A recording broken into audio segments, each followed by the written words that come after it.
I don't know you, Iris whispered, her voice scraping against the air like it had been borrowed too. The man beside her froze, his hand hovering inches from hers on the hospital blanket. For a heartbeat, the only sound was the rhythmic beep of the heart monitor, steady, calm, as if mocking the panic pulsing through her chest. He smiled, a controlled, practiced expression, and said, "It's me, Iris. Ethan. Your husband." The word landed heavy, wrong, like a puzzle piece forced where it didn't fit. She blinked hard, waiting for some flicker of recognition, a spark of warmth, anything. Nothing came. The room felt too white, too still. The flowers by her bed, pink lilies, were fresh, arranged too carefully. "You were in an accident," he continued softly. "Your car went off the bridge near Clearwater. You were lucky someone found you." He reached for her again, but she pulled her hand away. The skin on her wrist felt foreign, smooth, unscarred, as if someone had pressed reset on her body. When the nurse entered, Iris turned toward her with a desperate hope that someone, anyone, might explain. The nurse's smile was polite, detached. "You're healing well, Mrs. Hale. The surgery went perfectly." Iris's head snapped up. "What surgery?" The nurse hesitated, glancing at Ethan before replying. "Facial reconstruction, ma'am. You had severe trauma. But you look wonderful." The word lingered like perfume that didn't belong in this room. Facial reconstruction. Iris touched her cheek and felt the subtle stiffness beneath her skin, like something not entirely hers lived there. Later, when Ethan stepped out to speak with the doctor, Iris swung her legs off the bed. The mirror across the room caught her movement, and for a second, she wished it hadn't.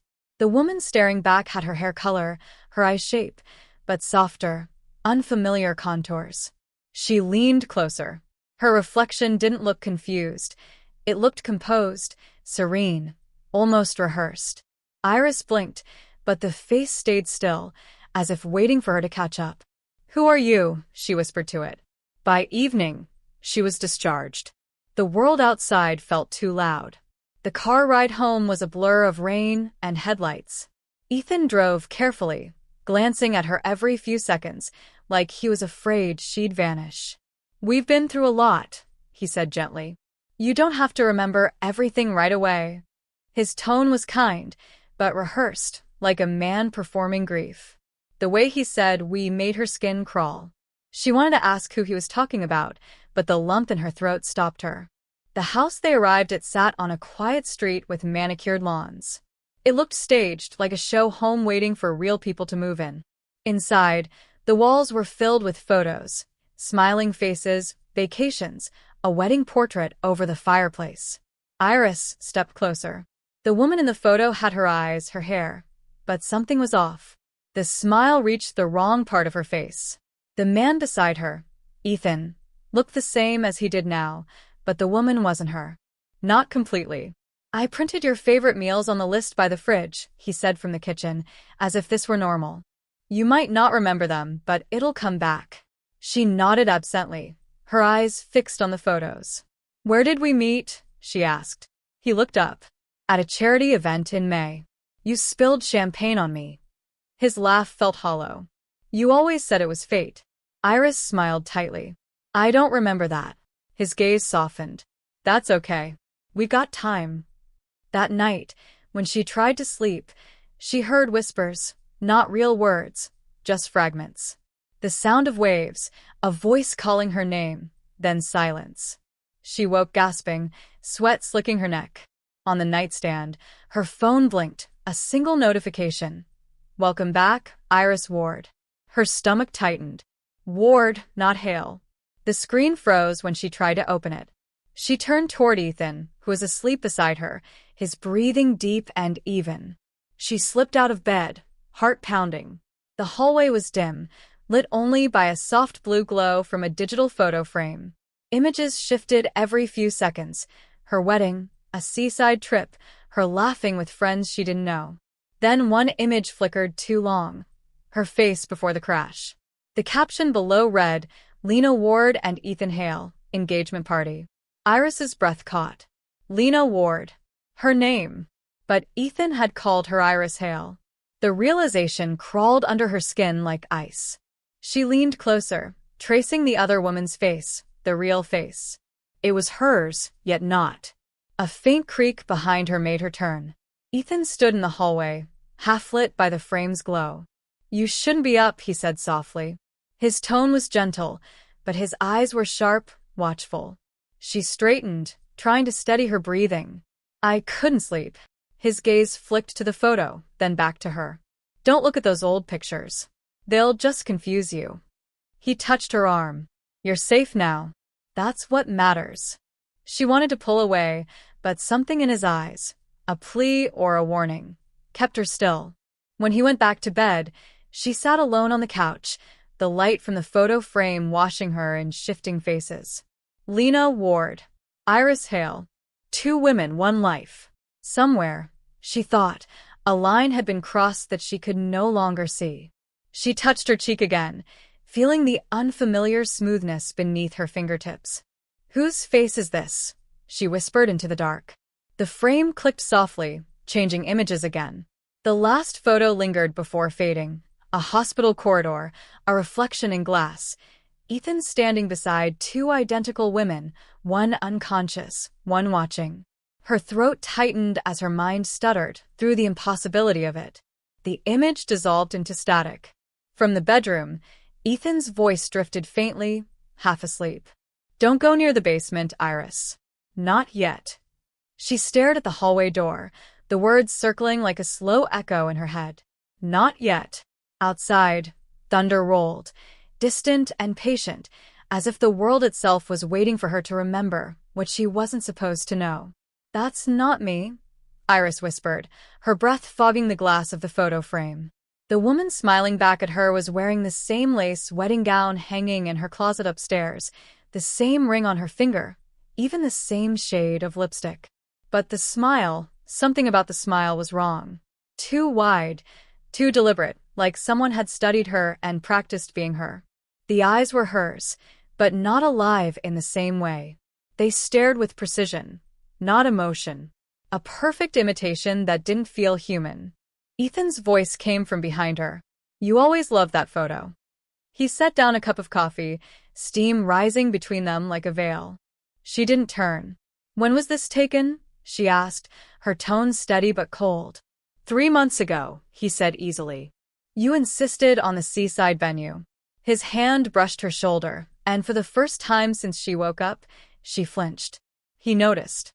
His fingers lingered a second too long before he withdrew. "You don't remember, do you?" he asked quietly.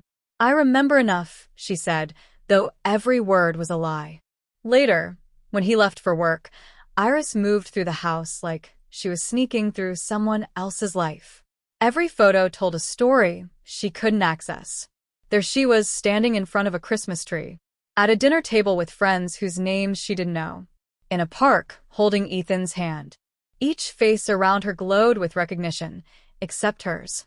She looked composed in all of them, not joyful. Posed. Manufactured. In the bedroom, she found a drawer full of receipts and notes with her name, Iris Hale, written in handwriting she didn't recognize. Her stomach twisted. Underneath a stack of papers, something caught her eye, a small envelope labeled Ward. Inside was a faded photo of a woman with the same features, but sharper, freer, alive in a way Iris wasn't. On the back, a note scrawled in blue ink. She didn't die. Her breath hitched. She stared at the words until they blurred. A knock at the door jolted her upright. The mailman. A delivery. She signed automatically and brought the package inside. No sender name, just a single USB drive taped to a folded sheet of paper. For the one who remembers. She stared at it for a long time before plugging it into the laptop. The screen blinked. A video file loaded, grainy, shaky footage from what looked like a medical room. A woman lay on a metal table, half her face bandaged. Subject 7. Facial reconstruction completed, a voice said off camera. The woman stirred, moaning softly. Iris leaned closer. The camera angle shifted, and her heart stopped. The woman's one visible eye was hers. The camera zoomed out, revealing two identical women on separate tables. One unconscious, one awake. Iris Ward and Lena Ward. The voice continued. Only one identity will proceed. The video cut to black. Iris ripped out the USB drive, her hands trembling. Her pulse hammered in her throat as she stumbled to the bathroom. The mirror loomed, large and cold. She turned on the light, half expecting the face staring back to blink out of sync. Her reflection was calm, too calm. She whispered her name, Iris, but the sound felt hollow. Lena, she tried next, and her chest tightened, as if the name fit in a place deeper than memory. She stared harder, desperate to catch something, an imperfection, a glitch, but all she saw was a stranger holding her breath. The phone rang. She jumped, knocking over a bottle of perfume that shattered across the sink. The caller ID read unknown. Against every instinct, she answered. A woman's voice, shaky but urgent, filled the line. You don't know me, but you need to listen. You were never supposed to wake up. Iris's blood ran cold. Who is this? She whispered. A pause. Then, they made you from me. The line went dead. She stood frozen, the silence humming with impossible meaning. Made from me. She replayed the voice in her mind, soft, trembling, terrified. The same pitch, the same rhythm as her own. It wasn't someone else. It was her. Or the version of her she wasn't supposed to meet. By evening, Ethan returned, cheerful, carrying takeout. She tried to act normal, sitting across from him at the table, watching his every movement. You've been quiet, he said, sipping his drink. Headache. She nodded. Just too many memories that don't fit. He smiled faintly. That's the brain's way of protecting you. She looked up sharply. Protecting me from what? His smile froze, just a fraction before he looked down again. From the pain. After dinner, while he showered, Iris crept into his office. The computer required a password, but the desk drawers didn't. She found a folder marked Patient Ward. Inside were medical photos, her face mid-surgery, skin peeled, veins mapped. At the bottom, a consent form signed Lena Ward. Her hands shook. Date: 8 months before the crash. Her eyes darted to the line labeled next of kin, Ethan Hale. She staggered back as the shower stopped upstairs. Heart pounding, she shoved everything back, trying to erase her intrusion. When Ethan appeared in the doorway moments later, towel around his shoulders, he looked at her with an unsettling calm. You went through my desk, he said simply. Her pulse faltered. I didn't. He smiled without humor. You did. It's okay. Curiosity is natural. He stepped closer, his voice dropping. But some things are better left forgotten. She felt the air leave her chest. What did you do to me? She whispered. He didn't answer. He just reached up, brushed her cheek with his thumb. I gave you a second chance. The words sounded like comfort, but the tone was control. Then he leaned closer, his breath near her ear. Don't dig, Iris. You won't like who you find. That night, she lay awake staring at the ceiling, every word echoing in her skull. You won't like who you find. She reached under the pillow and touched the folded photo of Lena Ward. Her pulse steadied with a strange kind of resolve. Tomorrow, she'd find her. But before she could close her eyes, a faint blue glow flickered under the bedroom door. The photo frames in the hallway were changing again, cycling through faces. Only now, every image showed her alone. No Ethan. No Lena. Just one woman, smiling too wide for a life that didn't belong to her. The house exhaled softly, lights dimming one by one until only her reflection remained in the dark window, watching her back with eyes that finally looked afraid. I didn't consent to this, Iris said, her voice shaking, though no one was in the room to hear it. The cursor blinked on the computer screen like a silent witness to her panic.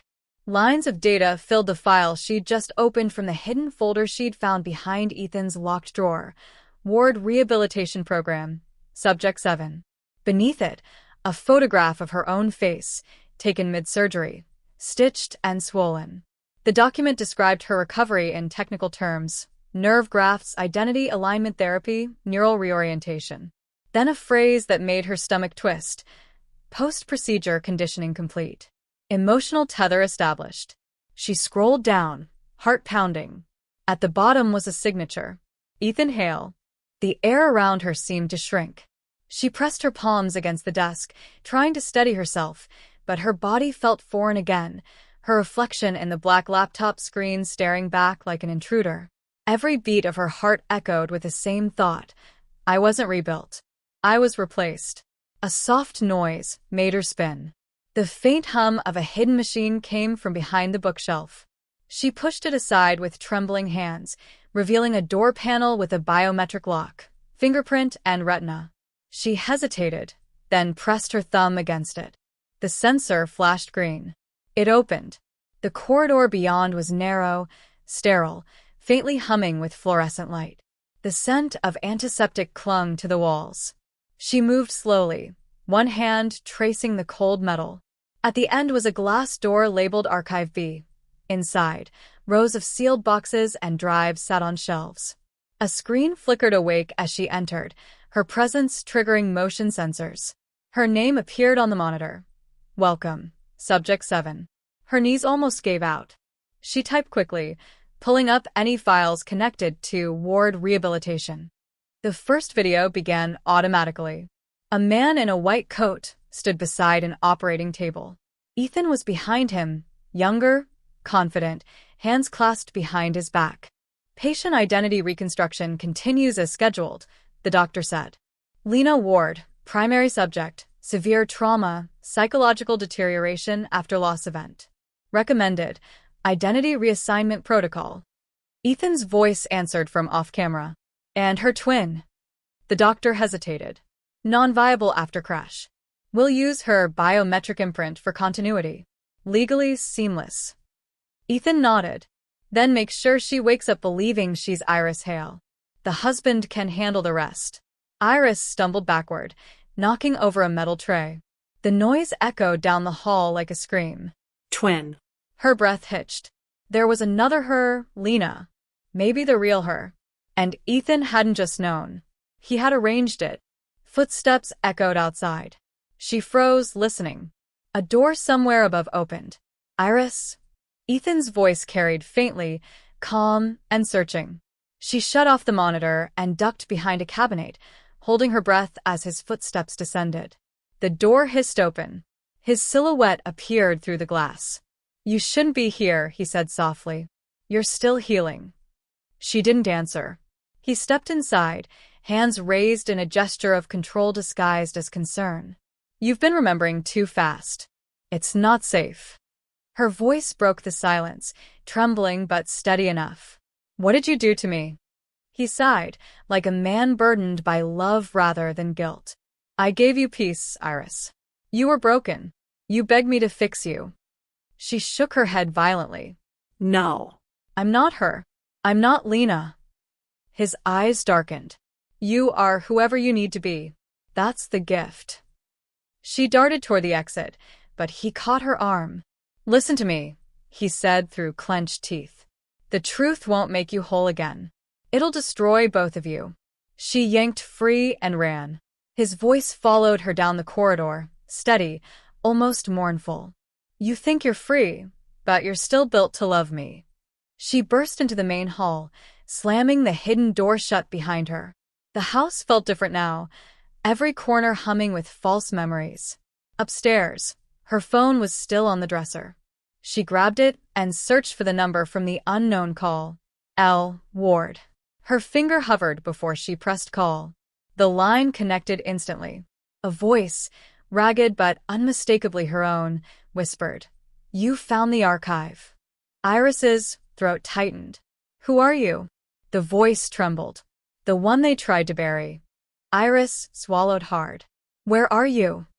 Not far, the voice said. There's a clinic off Highway 17. Basement level. They keep the backups there, faces, voices, memories. Yours. Mine. The call crackled. Ethan doesn't just rebuild people. He erases them when they remember. I need proof, Iris said, her voice breaking. There's no proof, the voice replied. Just us. And one of us won't survive if we meet. The line cut off before Iris could respond. She stood frozen, the silence pressing in. The lights flickered once, then steadied. She looked down at her trembling hands, wondering which version of her they belonged to. Her body buzzed with adrenaline, but her mind began to fracture. 2 lives, 2 names, 2 sets of memories slowly merging. She saw flashes: a car crash, Ethan crying, a cold operating room, a contract signed in blood and consent. And then a final image, the real Lena screaming behind glass as machines cover her face with Iris's skin. When she came back to herself, she was standing in front of the mirror again, blood trickling from her nose. "You're not real," she whispered, staring at her reflection. But the face in the mirror smiled slightly, like it knew something she didn't. A soft chime echoed from the laptop, still open downstairs. She turned toward the sound, heart pounding.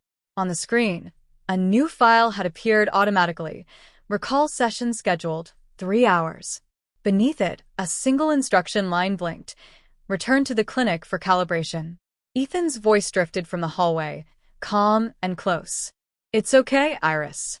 The procedure's painless this time." She froze, every instinct screaming. Slowly, she looked toward the stairs. His shadow stretched along the floor, deliberate, patient. "You don't have to run," he said softly. "You were designed to come back."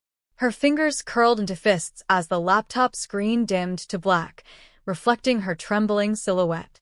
For the first time, she saw not confusion but defiance in her own eyes.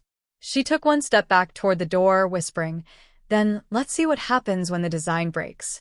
The lights above flickered again, and the reflection in the screen lingered half a second too long before turning its head on its own. "Stop following me," the woman said without turning, her voice trembling in the fog. Iris froze in the middle of the cracked street, the night air thick with cold breath and disbelief. The figure ahead stood under the flickering streetlight, her shoulders sharp, her hair tangled, her stance familiar in a way that made Iris's chest tighten. "Lena?" The name came out broken, half question, half confession. The woman turned slowly, and for the first time, Iris saw her face, her own face, worn down by exhaustion and fury. It was like looking into a mirror that had survived a fire. Same eyes, same mouth, but the expression was older, rawer, more alive. "You shouldn't have come here," Lena said. "They'll know." Iris took a step forward, her heart hammering in her throat. "You called me. You said you had answers." Lena's expression softened for a second before hardening again. "I didn't call to save you. I called to warn you." A truck roared past, splashing water over their shoes, breaking the silence that hung between them. Iris could barely breathe. "I saw the files," she whispered. "I saw what they did in that clinic. The surgeries. The signatures. Ethan's name was on all of it." Lena looked away, her jaw trembling. "He said he was helping me heal. That my memories were the problem, not my face. And then one day, I woke up and you were living my life." The words hit Iris like a physical blow. "I didn't ask for this," she said, her voice rising. "I woke up in that house with no past, no name that felt real, and a man who looked at me like I was a replacement part." Lena's laugh was sharp, hollow. "That's exactly what you are." She stepped closer, the two of them standing now just a breath apart. "He couldn't fix me, so he built you. Same features, same voice. But they couldn't give you what I refuse to forget." "What's that?" Iris asked, her voice trembling. Lena leaned in until their foreheads nearly touched. "The truth." Her breath came out fast, shaking. "He didn't rebuild me out of love. He rebuilt me to erase the guilt." Iris staggered back, shaking her head. "You're lying." "Am I?" Lena's eyes burned with tears she refused to shed. "He told you about the crash, didn't he? That it was an accident." Iris hesitated, her silence answering for her. "There was no accident," Lena said. "He drove us off that bridge. He thought I was dead. He wanted a clean slate, a wife without the memories, without the betrayal, without the child I lost because of him." Her voice cracked on that last word, the sound of it slicing the air. The child. The sentence lodged in Iris's chest like a knife. Images flickered through her mind, small hands, laughter, a shadow of a memory she couldn't place. Her head spun. "That's not possible," she whispered. "I would remember." "No," Lena said softly. "They made sure you wouldn't." She reached into her jacket and pulled out a folded photograph, handing it over with shaking fingers. "That's your memory." "My memory? Our son." Iris unfolded it slowly. A boy, no older than 6, grinned at the camera with Ethan's eyes and Lena's smile. In the corner, faint handwriting. Elias, age 6. Iris's knees weakened. She stared at the photo as if it could rewrite everything. "Where is he?" she asked. Lena looked away. Gone. "They took him when they rebuilt you. Said he'd only confuse things. Said it was mercy." Her words came out flat, hollow. "He didn't survive the program." The world tilted, spinning into static. Iris pressed her hand to her mouth, her body shaking with a grief she hadn't earned but suddenly felt as if she'd lived. "You think you're me," Lena said, quieter now. "But you're not. You're what he needed me to be. The version that doesn't question, that doesn't remember the things he did in that house." She reached out suddenly, grabbing Iris's wrist, her grip desperate. "You have to stop him. If they reset you again, I disappear for good. Every trace of me. Every piece that still remembers him for what he is." Iris met her eyes, tears blurring everything between them. "Then come with me," she said. "We'll go to the authorities. We'll tell them everything." Lena smiled faintly, a sad, knowing curve of her lips. "You still think there's a world outside this. That's the difference between us." She let go, stepping back into the mist. "They own us both. You just haven't seen the contract." Before Iris could speak, a black car turned the corner, its headlights cutting through the fog. Lena's head snapped toward it. "Run," she hissed. "They're here for you." Iris reached out. "No. We can." But Lena was already moving, melting into the shadows of the alley. The car screeched to a stop beside Iris, and 2 men in suits stepped out. "Mrs. Hale," one said smoothly, "your husband's been looking everywhere." She backed away, clutching the photo to her chest. "Stay away from me." The man's expression didn't change. "You're unwell. It's time for your next treatment." He took another step forward, but Iris spun and ran, the sound of her heartbeat drowning out the shouts behind her. She turned down an alley, her breath ragged, shoes slipping on the wet pavement. Ahead, a chain-link fence loomed, and she climbed, scraping her hands raw as she pulled herself over. On the other side, she fell hard, rolling onto a patch of cold gravel. She looked up, and there, under a flickering sign that read Ward Medical Recovery Center, was the same clinic from the videos. The same place Lena had said she escaped from. The car pulled up behind the fence, headlights slicing through the dark. Iris pushed herself to her feet, the photo still clutched tight. Through the glass doors of the clinic, she could see the sterile hallway beyond, a single word glowing above the reception desk: reintegration. Her vision blurred as tears burned her eyes. Somewhere inside, the system still recognized her face. She wasn't sure if that was salvation or a trap. She stepped toward the door, whispering to herself like a prayer she didn't believe. "I'm not her. I'm not Lena." But as the door hissed open, a digital voice greeted her in monotone. "Welcome back, Mrs. Ward." The lights inside flickered awake one by one, leading her deeper into the place where she'd been born and buried all at once. In the reflection on the glass, 2 faces overlapped for a moment, hers and Lena's, before one slowly faded, leaving only the one that refused to vanish. "That's not me," the woman said, her voice shaking like a string about to snap. Iris froze. The alley behind the derelict station was empty except for the echo of her own breathing, but the woman standing in front of her was real. Real and impossible. Same face. Same eyes. Only one of them could exist. The other shouldn't. The streetlight flickered above them, its pulse keeping time with the pounding in Iris's ears. "You shouldn't have come," the woman whispered, pulling the hood lower over her face. "They'll see us together." Iris took one slow step forward. "Lena?" The woman flinched, as if struck. The name hung in the air, fragile, trembling. "How do you know that name?" Iris swallowed. "Because they told me it used to be mine." For a heartbeat, neither moved. Then Lena let out a sound halfway between a laugh and a sob. "You really don't remember, do you?" she said. "He erased everything. Every piece that made me who I was." Her hands trembled as she pulled down the hood. The face beneath was a map of exhaustion, familiar features twisted by sleeplessness and rage. "And then he built you."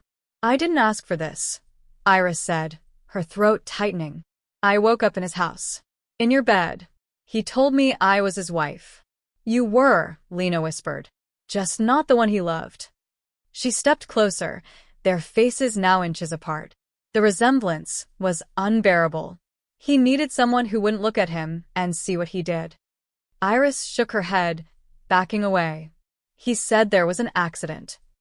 "There was," Lena interrupted. "But it wasn't fate. It was him. He drove us off that bridge. Said he couldn't stand the lies anymore. Said he wanted to start over." Her voice cracked. "He thought I died. They pulled me out 3 days later. Burned, broken, half of me gone. And while I begged them to save me, he paid them to erase me." Iris's mind spun. "You're lying." "I wish I was," Lena said. "You think those scars under your skin are from a crash? They're from me. They grafted my face onto yours, Iris. My nerves. My smile. They called it identity rehabilitation, like memory was a disease." The world tilted. The rain started to fall, cold and heavy, blurring everything between them. "Why?" Iris whispered. "Why would he?" "Because guilt is easier to bury when the ghost looks like it forgave you." Lena reached into her coat and pulled out a small envelope, pressing it into Iris's trembling hands. Inside was a photograph. Ethan standing in the clinic beside 2 operating tables, 2 women half-covered in surgical cloths. One still, one breathing. Written across the bottom, "Successful integration, subject 7. Iris's chest tightened. Her vision blurred. "That's not me," she said, though the words came out hollow. "It is," Lena said quietly. "And it's me too." From down the street, headlights flared. 2 beams cutting through the rain. Lena turned sharply. "They found us." She grabbed Iris's wrist. "You have to listen. The backups, they're in the sublevel of the clinic. Files, recordings, everything. If you can get in there, you'll see what they really did." "You're coming with me?" Iris said. Lena's expression hardened. No. "They'll only need one of us alive." Before Iris could protest, a car door slammed. Ethan's voice rang out, calm but cold. "Lena." The sound of that name in his mouth made Iris's blood freeze. He stepped into the light, umbrella shielding him from the rain. "You shouldn't have run, love. It's over." Lena's hand tightened on Iris's arm. "You hear it too now, don't you?" she whispered. "How he says it like it belongs to both of us." Ethan's gaze flicked between them, his face unreadable. "You're confused," he said gently. "Both of you. I can fix this. Just come home." "Home," Iris repeated, voice trembling. "Which one of us are you taking home this time?" He didn't answer. His hand slipped into his coat. The metallic glint of a syringe caught the light. "You're both sick," he said softly. "You're not supposed to exist at the same time." Lena shoved Iris backward just as Ethan lunged forward. The syringe shattered on the ground. They struggled in the rain, movements jagged and desperate. Lena's voice broke through the chaos. "Run." But Iris couldn't move. She saw Ethan's hand clamp around Lena's throat, saw the horror reflected in the rain-slick street. Then Lena kicked him off and stumbled back, coughing, gasping. "He can't erase both of us," she rasped. "So choose, Iris. Who are you?" The words cut through everything. Iris's pulse thundered in her ears. Her whole life, the accident, the house, the mirror, flashed like shards of glass. Ethan grabbed for her arm, but she stepped back, her voice barely a whisper. "I'm not her. I'm not yours." Ethan froze, confusion flickering across his face. That hesitation was all she needed. She grabbed the fallen syringe and jabbed it into his shoulder. He staggered, the liquid already taking effect, his body seizing as he fell to his knees. His eyes stayed locked on hers until they rolled back and he collapsed. The rain softened. The world went quiet except for their breathing. Lena leaned against the wall, clutching her ribs. "You shouldn't have done that," she said, voice fading. "They'll come for both of us now." "I don't care," Iris said, kneeling beside her. "We'll find the files. We'll show them everything." Lena smiled faintly. "You still think there's a world that cares about proof?" She looked past Iris, her eyes glassy, distant. "When they built you, they copied my memories. But not my pain. That's why you still think you can win." Iris grabbed her hand. "Then teach me." But Lena was already slipping, her strength fading. "Promise me something," she whispered. "If you find what's left of me in those machines, don't wake me again." Her hand went still. Iris's heart clenched. The rain washed over both of them, mixing with the blood and the shadows. She stood slowly, trembling, her reflection faintly visible in a puddle by her feet. Two faces, one fading into the other. Behind her, Ethan's phone buzzed on the wet pavement. A new message flashed across the screen. Facility lockdown initiated.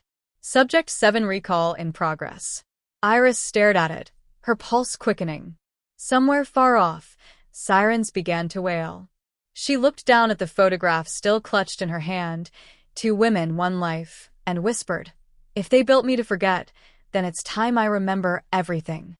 The streetlight above her flickered once more, and for a split second, her reflection in the puddle smiled when she didn't.